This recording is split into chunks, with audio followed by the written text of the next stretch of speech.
Welcome to Camper Van Conversion in bite-sized chunks. If you happen to have come across this page through some random link, you might want to click on the link in the top right hand corner to take you back to the introduction to tell you a little bit more about these videos and how you can get the best out of them. Okay, so you may have noticed on the menu of the disc that the Ensuite, the Petite Ensuite, that I say pretentiously, is in two parts. It's the only chapter I put into two parts, and there's a reason for that. And I'll come on to that in a minute. But I'm going to do this slightly differently. I'm going to go straight in with looking at an overview of my deployment and my arrangement, because then it helps me put into context some of the issues that cropped up when I was designing and building it. It'll make more sense if I do it that way, and some of those things may be relevant to yourself for your design if you're doing something different. So let's kick off straight away with having a look around my Petite Ensuite. Right then, let's go and take a look at the Ensuite. First of all, you'll see that lining. It's plastic panels with chrome strips on them. The design's gone ceiling. Great application. I shall put it in the resource library so you can get it, but it makes it look really sort of groovy in there, particularly with the LED strip lights I've got in the corners. Have a look out for that.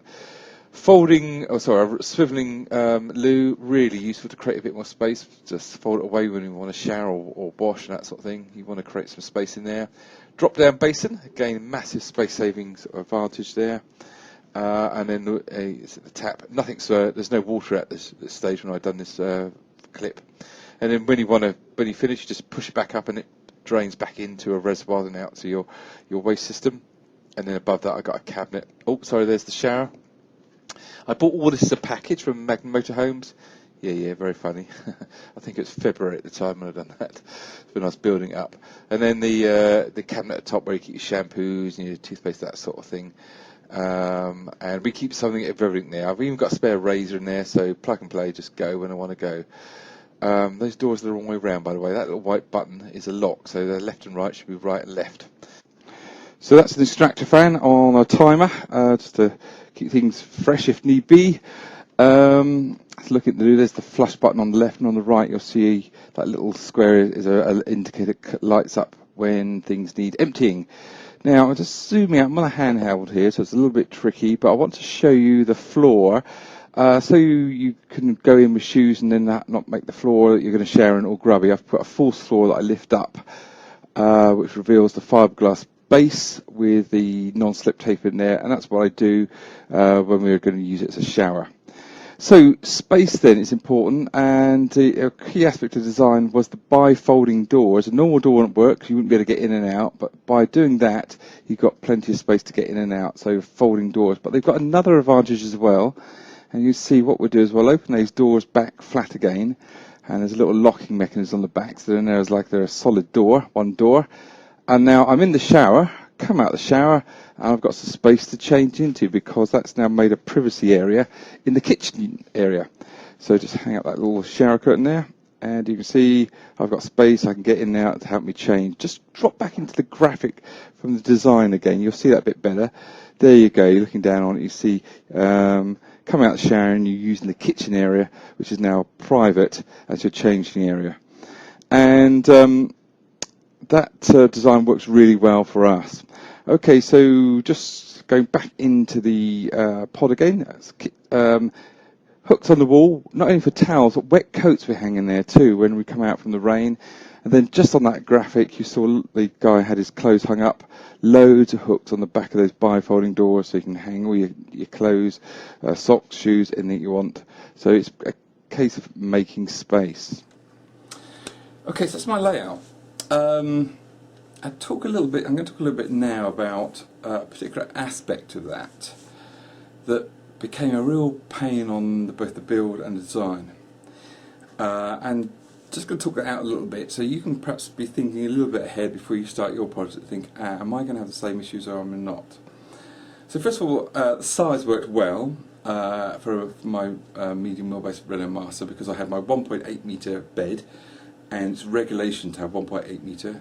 If you've not seen a bit on the DVLA conversion of body type from commercial vehicle to motor caravan, when you get to see that, there's lots of rules you have to comply with if you want to do that, one of which is your sleeping length of your bed must be 1.8 metres.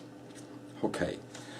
So I got that, and then the remaining space worked out fine for the shower. And you saw from the video, it's tight, but by some clever use of space, and there's bifolding doors to make a changing area in the kitchen, it works well. So I was really happy with the design. I spent a bit of time on that, and and the concept about all the services at the back, so the loo sets at the back, and the water in, water out, all at the back through those double doors. Fine. What can go wrong? What could go wrong is a bit of square plastic, and that is the shower tray.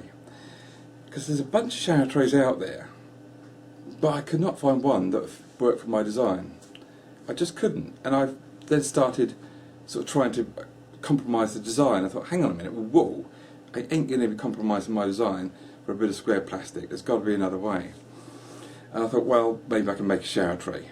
And I'd seen actually a homemade shower tray in a conversion. It was a bit of a hippie wagon. The guy even had a wood burner in there with a chimney going through the roof. But he'd made a shower tray, and what he'd done, he made it out of plywood, and he put some vinyl in there on the bottom and up the side of this shower tray. He put a bead of silicone, a whole reel through it with a bit of hose going out.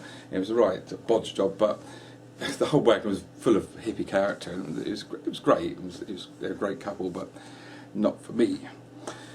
So I thought, well, let's think about that time when I was going around looking at all the vans, when I was working out my concept. And of course, you buy one of these 40 grand vans, it's all nicely moulded, isn't it? And, the whole bathroom pods is a complete single moulding. And I thought, well, actually, maybe I can make a shower tray out of fiberglass to my dimensions, because I've done a bit of fiberglassing in the past, and whilst boat building's a skilled craft, and I wouldn't be able to go down that route, I've done regular fiberglassing, and it's not rocket science. I know I'll build a mould and make a tray to my dimensions. But then I thought, hang on just a minute, if I'm going to build a fiberglass shower tray, why not I just build the whole bathroom pod out of fiberglass? So it's a single unified moulded pod, just like on those big expensive vans. I thought, I might have a go at that, and that's exactly what I did. The advantages of that is I've got the pod is one complete unit, so it's all sealed except for obviously where I've got the doors cut out and sink exits, that sort of thing. So it's watertight, very thin walls. I built the mould off the side of the van, so it's really space hugging, and it's great. But the downside is a hell of a lot of work. I can fully understand that probably most of you guys out there say, no way am I going to go through that rigmarole just because of a shower tray.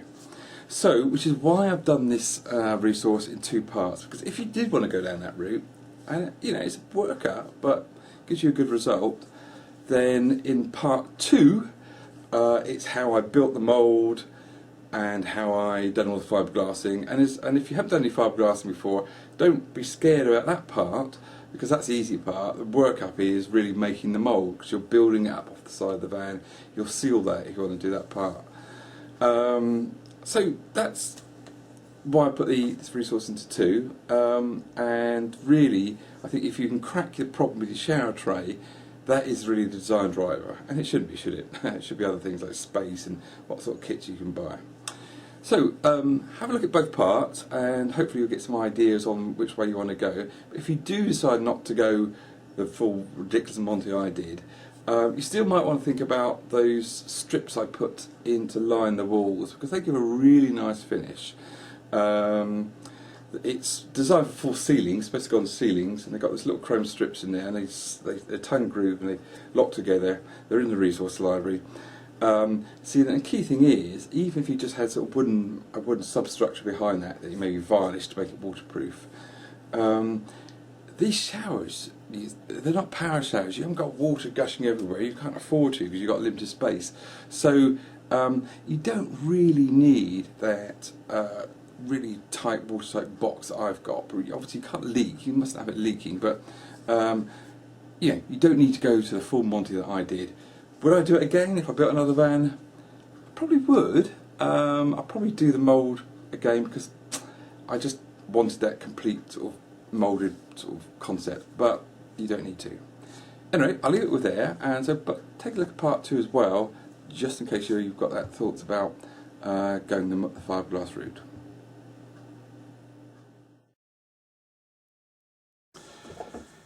Okay, the update for chapter 11. I'm going to combine this with the update for chapter 12, the next one as well. Perfectly happy with the shower and loo arrangement. It was great. I can go off grid. I don't have to be smelly for a week. I do a lot of music festivals, and it's a bit muddy sometimes, so it's good to be able to have a shower. Now, in the chapter, I started on the introduction to how I built the mould. I did say I was probably doing a bit overkill, and you don't need to do it. Having had the van running now for 5 years, I'd definitely say it was overkill, because of course what I found is the shower you use, it's not exactly a pressure washer. And you have to be careful on how much water you use in any case, because you can't carry much around. And so I have a navy shower, which is like, 30 seconds to wet up, turn it off. Soap up, turn it on, 2 minutes to get the soap off. So I can have a shower in about 3.5 litres of water, maybe a bit more if I'm washing my hair. Too much detail, I know.